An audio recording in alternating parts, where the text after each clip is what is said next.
Sí. Perfecto, dale ok y listo. Bueno, voy a hacer una presentación.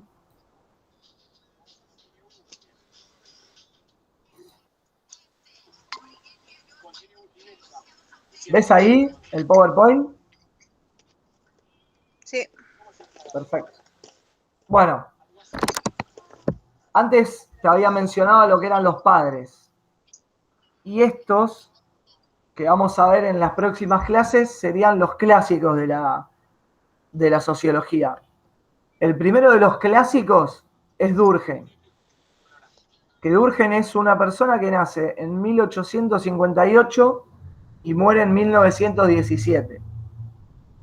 En todo este periodo pasan un montón de cosas. Pasa la etapa de los imperios, pasan las revoluciones liberales, pasa el auge de los nacionalismos. Cuando él muere en medio de la Primera Guerra Mundial. O sea, estas etapas también son de fuertes cambios. Y lo que hace Durkheim es tomar lo que ya venían haciendo Comte y Saint-Simon y empezar a darle más forma. ¿Está bien? Él va a ser profesor en Francia, creo que es en la Universidad de la Sorbona y en algunas partes más, pero eso no es lo importante. Lo importante es que el contexto donde él empieza a desarrollar su teoría es con un avance de la ciencia y con un laicismo. El laicismo es la separación de la iglesia del Estado, el empezar a pensar que no todo está referido a Dios, ¿viste? Como que empieza a caer el auge de lo religioso. Entonces lo que empieza a avanzar en tanto detrimento, o sea, cae lo religioso y ese lugar de fe de los hombres empieza a quedar vacante. Y esa fe empieza a ser depositada en la ciencia, ¿sí? Él empieza a escribir en lo que se llama el auge del positivismo. El positivismo es esto, el avance de las ciencias, es empezar a desarrollar una teoría que tenga un objeto de estudio y un método de estudio. ¿Me seguís hasta ahí? Si voy muy rápido, me frenás. Entonces, lo que plantea el positivismo es que tenemos que tener un objeto de estudio y analizar ese objeto de estudio. Plantear una hipótesis, que es, por ejemplo, la hipótesis puede ser cada vez que se nubla llueve, ¿no? Vamos a poner un ejemplo. Ahora, esa hipótesis puede ser verdadera o falsa. ¿Cómo se corrobora si es verdadera o falsa? Experimentando, ¿sí? La experiencia es lo que te termina corroborando la hipótesis. Entonces, cualquier científico puede ver y cada vez que se nubla, se da cuenta que no siempre llueve. Entonces, la hipótesis se rompe, digamos que no es cierta. Entonces hay que generar una nueva hipótesis hasta que se termina de encontrar la ley de que cada vez que se juntan determinados factores climáticos, llueve. ¿Me seguís hasta ahí? Vos decime, si querés que pare, no tengo problema. No, está bien, está bien. Estoy escuchando. Buenísimo. Gracias. Lo que Durkheim hace, porque una cosa es pensar en las ciencias naturales, ¿no? En la lluvia, en, no sé, por qué las plantas crecen. Es algo más factible de ver o de comprobar, porque lo podemos ver, lo podemos tocar, lo podemos estudiar. Ahora, en las ciencias sociales es mucho más difícil pensar un objeto de estudio. Por ejemplo, el psicólogo tiene que estudiar la mente humana. ¿Y cómo la estudia? No la puede ver, no la puede tocar. ¿Me explico? Lo que hace Durkheim es pensar que su objeto de estudio es el hecho social. Y el hecho social él lo va a tratar como si fuese una cosa, como si fuese algo material, que se puede ver y se puede tocar, pero no es así, son cosas abstractas, o sea, son cosas que existen porque realmente existen, pero que no se pueden experimentar con este tipo de cosas. Los hechos sociales son, por ejemplo, las leyes, las normas, el Estado, o sea, el Estado que controla cualquier país, es un hecho social. La Constitución es un hecho social. Pero hay muchas otras cosas que son hechos sociales. ¿Por qué? La definición del hecho social es que es exterior, o sea, cuando nosotros nacemos, el hecho social ya existe. Es exterior a nosotros, no depende de nosotros. O sea, nosotros ya nacimos acá en La Matanza, en Argentina, en Buenos Aires, y sabemos que ocupamos un territorio que es anterior a que nosotros nacemos, que vamos a la escuela, porque la escuela ya existe antes de que nosotros lleguemos a este mundo, y todas estas cuestiones son lo que Durkheim define como hecho social, ¿sí? Que justamente van a ser su objeto de estudio. También son, aparte de exteriores, son coercitivos, porque son coercitivos en tanto de que si vos rompés con algún hecho social, se te va a castigar. Por ejemplo, si yo, hay una ley que dice, vos no podés robar, y yo voy y robo, estoy rompiendo con esa ley, con ese hecho social. Entonces me van a castigar penalmente, me mandarán a la cárcel, no sé.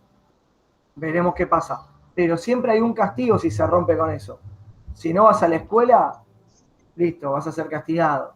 Si no cumplís determinadas leyes, también vas a ser castigado. Y también lo que él habla es de la conciencia colectiva, que no es como una sumatoria de conciencia, sino que es, digamos, un promedio de lo que todas las personas más o menos consideramos que están bien, que está bien o que están mal. Entonces, vuelvo con el ejemplo de robar. Sabemos que robar está mal. Todo el mundo, casi todo el mundo lo va a condenar. Si ve un robo, seguramente van a actuar en contra de el ladrón o la ladrona o lo que fuere. ¿Y qué van a hacer? Lo van a castigar. ¿Me explico cómo se va relacionando el hecho social con la conciencia colectiva, con el castigo? Durkheim habla de todo esto. También dice que la conciencia colectiva es grupal, como te dije, pero que en nosotros va a ser individual y va a ser diferente, porque no todos vamos a pensar que algo está mal, ¿no? Por ejemplo, no quiero tocar un tema sensible porque no sé cuál es tu postura, pero cuando hablamos del aborto, digamos, hay gente que va a estar en contra, hay gente que va a estar a favor, ¿sí? Y cuando el aborto, ahora que la ley del aborto legal y gratuito se hizo ley, se transforma en hecho social. ¿Me vas siguiendo o te estoy Sí, confundiendo? sí. No, no, Bien, está bien. perfecto.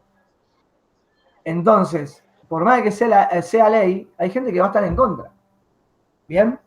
Y hay gente que va a estar a favor. O sea, dentro de ese hecho social y dentro de esa conciencia colectiva, nosotros vamos a tener una bajada diferente.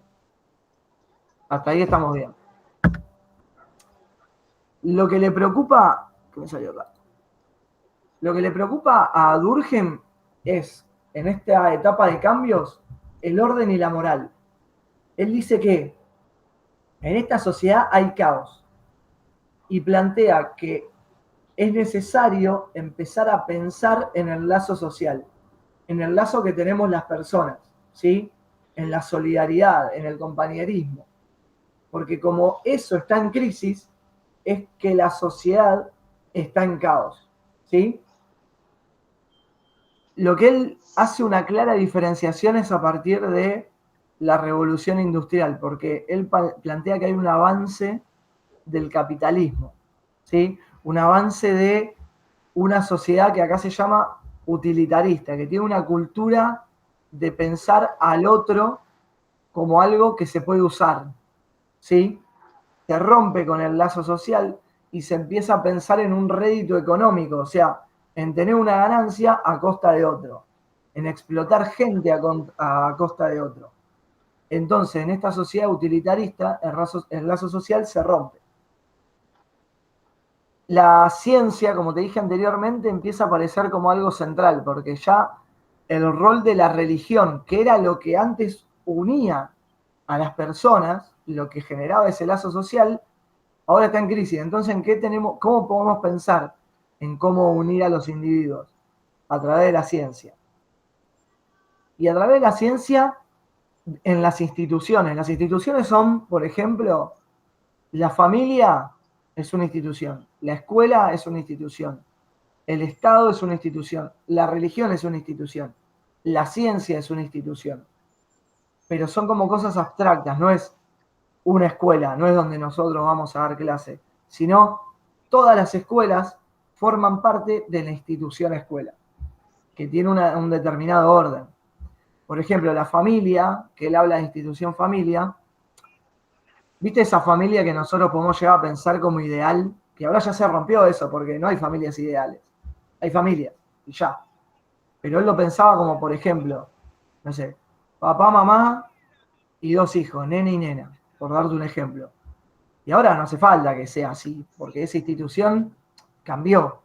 Ahora la institución familia puede ser 2 madres, 2 padres, un padre, una madre soltera, lo que sea, un nene, 10, lo que fuera. Porque esas instituciones cambiaron de la época, él escribe hace 100 años, o sea, se generó un cambio en la sociedad. Y él piensa que esas instituciones van a terminar generando leyes para que el lazo social se restablezca. Ese caos se va a terminar nivelando, o sea, va a haber un orden. ¿Por qué? Porque esas instituciones van a ser las que generen el lazo social. Y él se plantea como funcionalista, porque en esta época hay un avance de lo que son las ciencias naturales. Y se empieza a pensar en una sociedad como si fuese un cuerpo, ¿viste?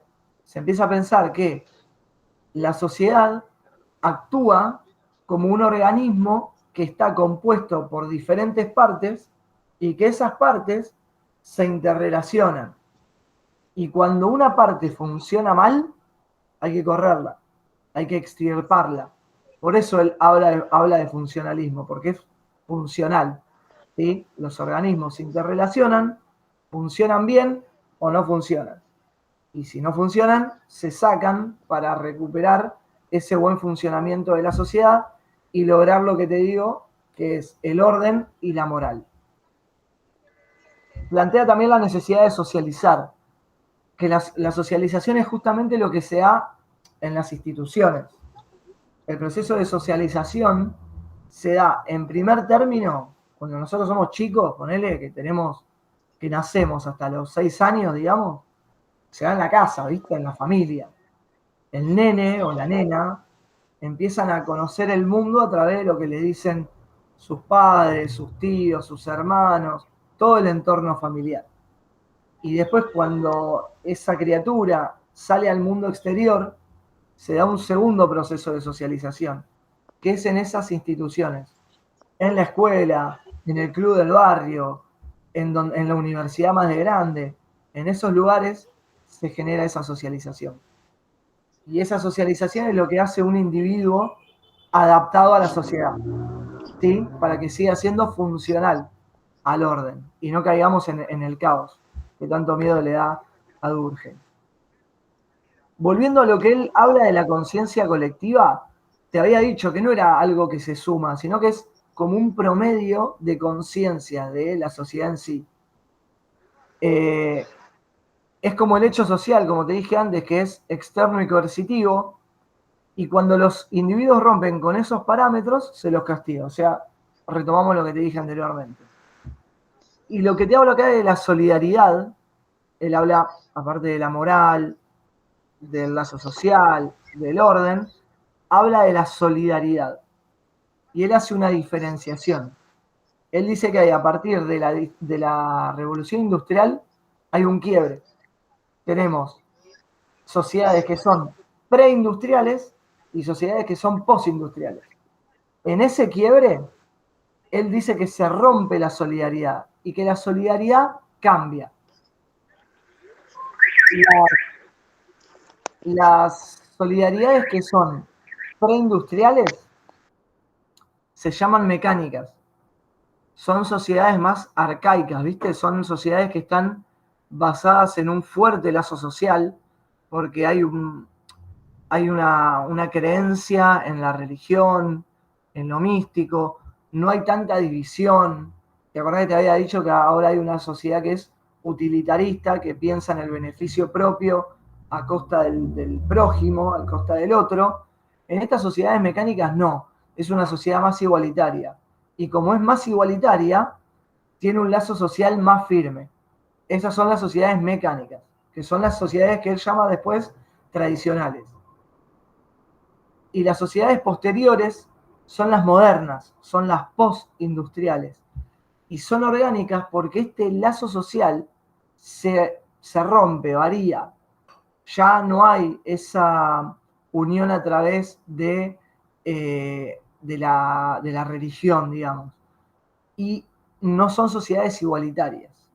Como se genera esta sociedad utilitarista, el lazo social, como se empieza a pensar en el beneficio propio, se rompe, porque es más individual. ¿Viste? Uno empieza a pensar más que nada en el beneficio de uno que en el beneficio social. Entonces el lazo se rompe. Él dice que en las orgánicas está el real problema, porque en las mecánicas se mantenía un orden, pero el problema acá es que hay caos, porque el orden se rompe a través de ese lazo social que ahora también está roto. Y lo que él empieza a ver es que hay una necesidad de castigar a estos que son dentro de este organismo los que empiezan a romper con ese orden. Y lo que él plantea es que en estas sociedades orgánicas hay más libertad, pero esa libertad no es dentro de todo totalmente positiva, porque genera lo que él llama anomia. Y esa anomia es la falta de justamente normas. Plantea que como hay libertades y no hay una fuerte coerción, o sea, no hay un control sobre los individuos, se pierde lo moral, se pierden los valores, entonces se genera una falta de normas. Y el individuo termina siendo a veces un inadaptado. ¿Me seguís hasta ahí? ¿Seguís o te dormiste?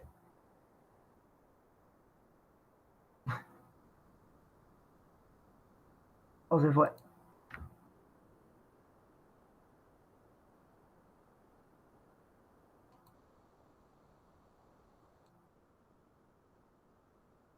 A ver. Y salió.